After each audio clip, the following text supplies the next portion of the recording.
स्वागत है आपका एएन हिंदी पर। आज है 4 फरवरी 2022 और हिमाचल प्रदेश की आज की सबसे बड़ी खबरें हम आपके लिए लेकर आए हैं। हमेशा की तरह वीडियो को लाइक कर दीजिएगा। चैनल पर नहीं जुड़े चैनल को आप सब्सक्राइब करना ना भूलें।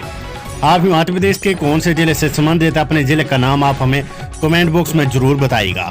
पेश है आज की सबसे बड़ी खबरें।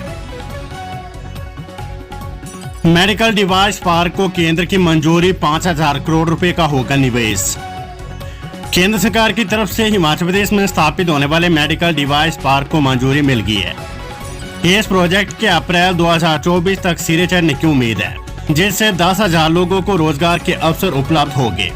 उद्योग विभाग की तरफ से इसमें हाल ही में विस्तृत परियोजना रिपोर्ट डीपीआर तैयार करके केंद्र सरकार को भेजी गई थी, जिससे मंजूरी प्रदान कर दी है। इस प्रोजेक्ट को अब तक केंद्र सरकार से 100 करोड़ रुपए की मंजूरी मिल गई तथा राज्य को 30% राशि सप्ताह के भीतर मंजूर हो जाएगी। सुप्रीम कोर्ट ने खारिज की गेट 2022 की परीक्षा टालने की याचिका।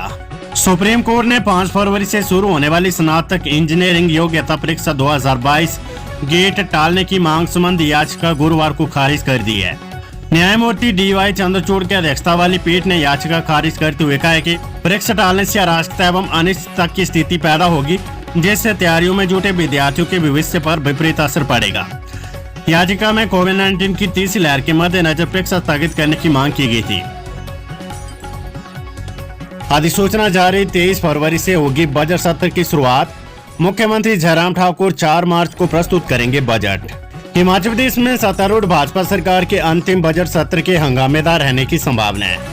हिमाचल प्रदेश विधानसभा बजट सत्र की शुरुआत 23 फरवरी से राज्यपाल राजेंद्र विश्वनाथ आर्लेकर के अभिभाषण से होगी तथा मुख्यमंत्री जयराम ठाकुर 4 मार्च को वित्तीय वर्ष 2022-23 के लिए बजट को प्रस्तुत करेंगे।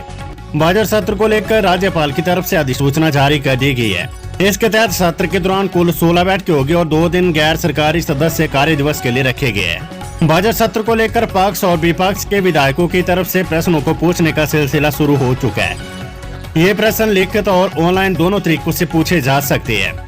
इसके अलावा चर्चा के लिए लाए जाने वाले अन्य विषयों की भी माननीय पहले से लिखित अनुमति मांग सकती है। 23 फरवरी को राज्यपाल के अभिभाषण से शुरू होने वाले सत्र के दूसरे दिन शोकोदगार के बाद राज्यपाल के अभिभाषण धन्यवाद प्रस्ताव पर चर्चा शुरू होगी, जिसका मुख्यमंत्री 28 फरवरी को जवाब देंगे। इसके बाद 4 मार्च को बजट प्रस्तुत होगा और 5 मार्च से इस पर चर्चा आरंभ होगी। मुख्यमंत्री 9 मार्च को बजट को लेकर हुई चर्चा का उत्तर देंगे तथा 15 मार्च को विनियोग विधेयक पास होगा। बजट सत्र के दौरान सरकार से नाराज कई संगठन घेराव के लिए तैयार है। इसमें कई कर्मचारी संगठन तथा विपक्ष से संबंधित संगठन भी शामिल है। ये अपनी मांगों को लेकर विरोध प्रदर्शन करेंगे। विरोध प्रदर्शन का ये क्रम 4 मार्च के बाद शुरू हो सकता है। इसका कारण ये कि 4 मार्च को जिनकी मांगों को बजट में शामिल नहीं किया जाता, वे विरोध स्वरूप सरकार के खिलाफ मोर्चा खोलेंगे। हिमाचल में NHM कर्मचारियों को 1 जनवरी से नियमित पे स्केल, हड़ताल खत्म। हिमाचल प्रदेश में 2 दिन से स्वास्थ्य सेवाएं ठप रहने के बाद वीरवार को प्रदेश सरकार ने national rural health mission NHM कर्मचारियों की मांगे मान ली है। इन कर्मचारियों को 1 जनवरी 2022 से नियमित पे स्केल मिलेगा। इससे लिपिक से लेकर अधिकारी तक को 5 से 15,000 रुपए तक फायदा होगा। स्वास्थ्य मंत्री डॉक्टर राजीव सैजल ने बताया कि कर्मचारियों की सभी मांगे मान ली है, ये काम पर लौट आए हैं। सरकार ने 3 महीने के भीतर कर्मचारियों के लिए दूसरे राज्यों की HR नीति बनाने का आश्वासन दिया है। मांगे मानने के बाद कर्मचारियों ने हड़ताल समाप्त कर दी है। हालांकि गुरुवार को 10 बजे से इन कर्मचारियों के प्रदेश चिकित्सा संस्थानों में धरने शुरू हुए। 4 बजे स्वास्थ्य मंत्री की अध्यक्षता में बैठक हुई। इसमें कर्मचारियों की मांगों पर चर्चा के बाद उन्हें मान लिया गया है। NHM कर्मचारी संघ के अध्यक्ष ने बताया कि कर्मचारियों को 3% इंक्रीमेंट, इसके ऊपर 5% एक और इंक्रीमेंट देने पर सहमति बनी है। खबर NTT शिक्षकों की भर्ती से। शिक्षा मंत्री गोविंद सिंह ठाकुर बोले, इसी महीने 4000 NTT शिक्षकों की होगी भर्ती। हिमाचल प्रदेश में 4000 शिक्षकों की भर्ती की प्रक्रिया जल्द शुरू होगी। NTT की भर्ती प्रक्रिया इसी महीने शुरू कर दी जाएगी। ये बात शिक्षा मंत्री गोविंद सिंह ठाकुर ने मंडी में पत्रकार वार्ता में कही है। उन्होंने कहा कि सरकार शिक्षकों और कर्मचारियों की मांगों को पूरा करने का हर संभव प्रयास कर रही है।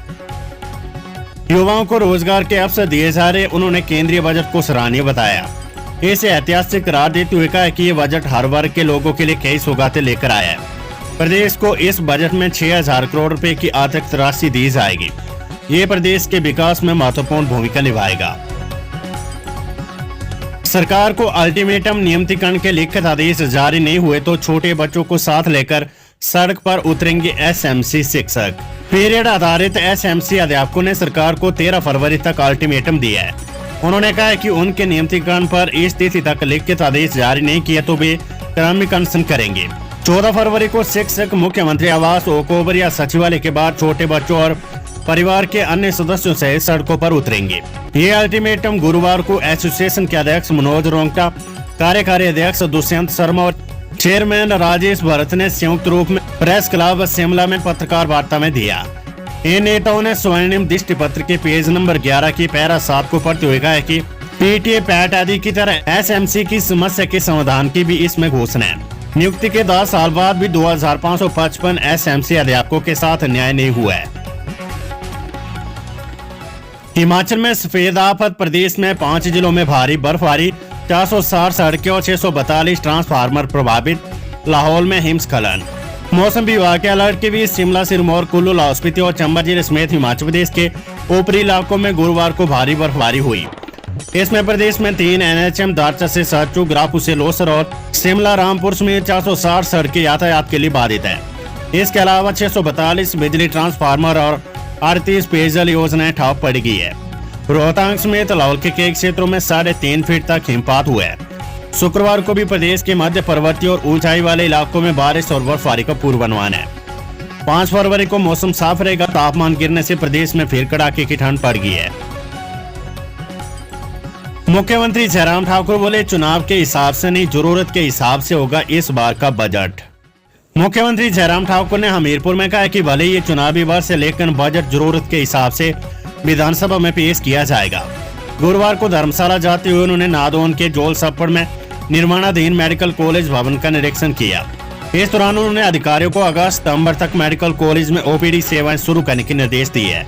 उन्होंने कहा कि हमीरपुर मेडिकल कॉलेज के लिए प्रथम किस्त आ चुकी है। निर्माण कार्य के लिए ज्यादा बजट की आवश्यकता है, इसलिए केंद्र से और बजट मांगा गया है। मेडिकल कॉलेज के प्रशिक्षकों की मांग पर हॉस्टल के लिए बजट का अलग से प्रावधान किया जाएगा। उपभोक्ताओं को राहत, राशन डिपो में पहुंची सरसों तेल की सप्लाई, 16 से 18 रुपए मिलेगा सस्ता। हिमाचल प्रदेश के राशन कार्ड धारकों को इस महीने से 16 से 18 रुपए सस्ता सरसों तेल मिलेगा। प्रदेश सरकार ने डिपो में सस्ते तेल की सप्लाई भेज दी है।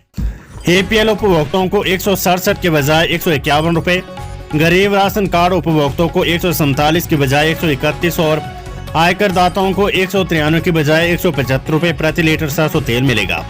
इस फैसले से 19,22,000 राशन कार्ड उपभोक्ताओं को फायदा होगा। दूसरी ओर खाद्य आपूर्ति निगम 4 फरवरी को रिफाइंड तेल की बिड खोलने जा रहा है। इसमें 12 से 15 रुपए तक रिफाइंड सस्ता होने की उम्मीद है। इस टेंडर में 5 कंपनियों में भाग लिया है। सभी के सैंपल गुणवत्ता में सही पाए गए हैं। अब जिस कंपनी का रेट कम होगा उसे टेंडर आवंटित किया जाएगा। हिमाचल में 12 संक्रमितों की मौत, 1432 नए कोरोना पॉजिटिव मामले। हिमाचल प्रदेश में गुरुवार को 12 और कोरोना पॉजिटिव मरीजों की मौत हो गई है। जिला कांगड़ा और मंडी में 5-5, शिमला और ऊना में 1-1 मरीज ने दम तोड़ा है। इनकी आयु 35 से 91 साल के बीच थी। गुरुवार को कोरोना की जांच के लिए 7,030 लोगों के सैंपल लिए गए, जिनमें से 1432 लोग कोरोना संक्रमित पाए गए हैं। 1645 लोग महामारी को मात देकर स्वस्थ भी हुए हैं। हिमाचल में कोरोना सक्रिय मरीजों की संख्या अब 9,202 पहुंच गई है। इस महामारी से अब तक 4,002 लोग अपनी जान गंवा चुके हैं। वहीं सेना भर्ती कार्यालय हमीरपुर के माध्यम से हिमाचल प्रदेश के जिला हमीरपुर, ऊना और बिलासपुर के युवाओं के लिए 5 से 20 फरवरी तक प्रस्तावित थल सेना भर्ती रैली स्थगित कर दी गई है। सेना भर्ती कार्यालय हमीरपुर के निदेशक कर्नल संजीव कुमार त्यागी ने बताया कि कोरोना संकट के कारण ये भर्ती रैली स्थगित की गई है। उन्होंने बताया कि भर्ती रैली की नई तिथि बाद में घोषित की जाएगी। हड़ताल पर जाएंगे ठेकेदार, 7 से बंद हो गए सभी सरकारी निर्माण कार्य, लंबित भुगतान न करने पर उखड़े। हिमाचल प्रदेश में ठेकेदारों ने हड़ताल पर जाने का ऐलान किया है। 7 फरवरी से प्रदेश में सभी सरकारी निर्माण कार्य बंद हो जाएंगे। जीएसटी की लंबित राशि का भुगतान न करने और डब्ल्यू फोरम के नियमों को सख्ती से लागू करने के विरोध में ठेकेदारों ने ये फैसला लिया है। अब कोई भी ठेकेदार सरकारी टेंडर में शामिल नहीं होगा। बर्फबारी से बंद सड़कों को बहाल करने के लिए मशीनरियां भी नहीं दी जाएगी। प्रदेश और जिला कार्यकारिणी समिति की वर्चुअल बैठक में ये फैसला लिया गया है। हिमाचल ठेकेदार एसोसिएशन के अध्यक्ष सतीश कुमार बेज ने कहा है कि मुख्यमंत्री जयराम ठाकुर से वार्तालाप के बाद भी मामला नहीं सुलझाया गया है। ठेकेदार सरकार से माइनिंग के नियमों में संशोधन कर सरलीकरण की मांग कर रही है। क्रेशर में डब्ल्यू फॉर्म देने की सीमा तय की गई है। ऐसे में ठेकेदारों को ये फॉर्म नहीं मिल रही है, जिससे लोक निर्माण विभाग और अन्य विभागों के पास करोड़ों की राशि फंस गई है। खबर परवाणु से मुंह नाक बंद कर हुई थी दोनों महिलाओं की हत्या, शरीर में जहर के अंश भी मिले। कालका शिमला एनएच पर कोटी रेलवे टनल के समीप बीते बुधवार को मिले 2 महिलाओं के शव के मामले की जांच शुरू हो गई है। पुलिस ने इसके लिए विशेष जांच टीम एसआईटी का गठन किया है। प्रारंभिक जांच में सामने आया कि दोनों की हत्या मुंह और नाक बंद करके की गई थी। दोनों के शरीर में जहरीले पदार्थ के कुछ अंश भी मिले हैं। हालांकि पोस्टमार्टम की रिपोर्ट आने के बाद ही हत्या के असल कारणों का खुलासा हो पाएगा। दूसरे दिन भी महिलाओं की शिनाख्त नहीं हो पाई है। सीसीटीवी फुटेज भी खंगाली जा रही है। पुलिस ने प्रदेश समेत बाहरी राज्यों के थाना चौकियों को भी इसकी सूचना दे दी है। तो ये थी हिमाचल प्रदेश की आज की सबसे बड़ी खबर है। वीडियो अच्छी लगी हो तो वीडियो को लाइक और शेयर करें। अगर आप EN हिंदी चैनल पर नहीं जुड़े तो चैनल को आप सब्सक्राइब करना ना भूलें।